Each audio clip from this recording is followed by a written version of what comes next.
Hey everybody, Danny running with scissors, coming at you with a little lighter video. I want to talk about the year 2022 and some of the shoes that I ran in this year that were just a little bit on the firm side.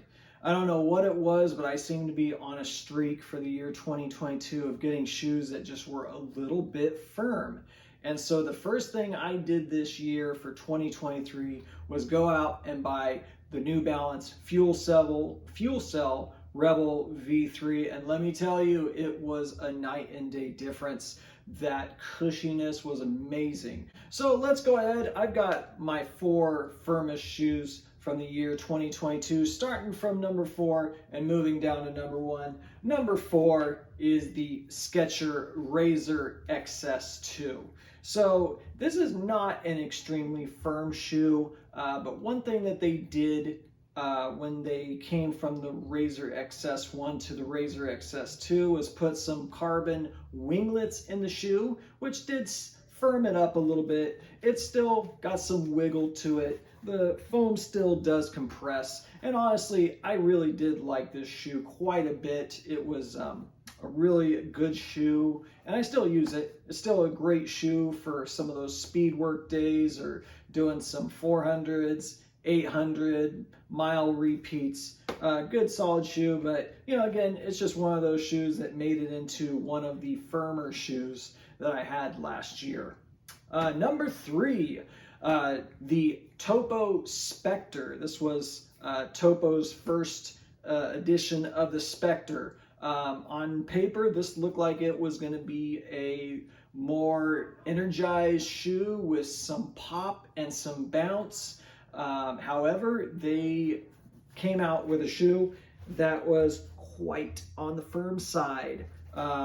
So they used a PIBA inner core inside that. So that PIBA material is one of those, super critical, spongy, reactive foams. However, they wrapped it in a full-length EVA.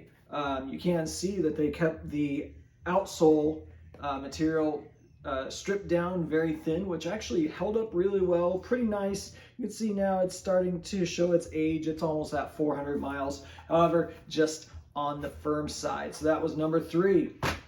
Moving on, number 2, On Running. This On brand never gets put into the firm category, do they? Oh my goodness, look at this. So this is the On Cloudswift. The On shoes, from the ones that I have tried, they've just been firm.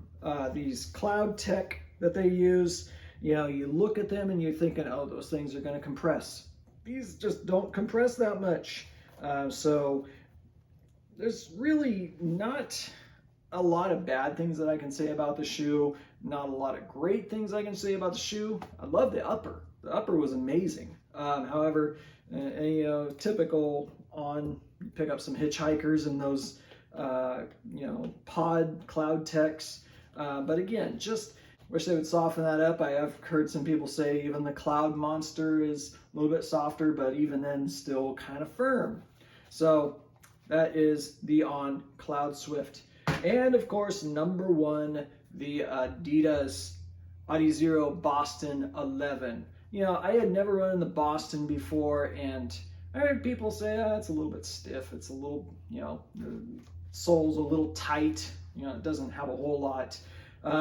When they came out with this version, I looked at it, and Light Strike Pro, thought this was going to be, a great shoe. I picked it up, not long after it was released, and to my surprise, this shoe is firm, very firm. So, I did a couple full-length videos on this one. It is just a firm shoe. There's just no way about it. All right, so anyways, keeping it fairly short and simple, those were my firm shoes of 2022. Looking forward to the year 2023 and what it has to bring. Thanks again for watching.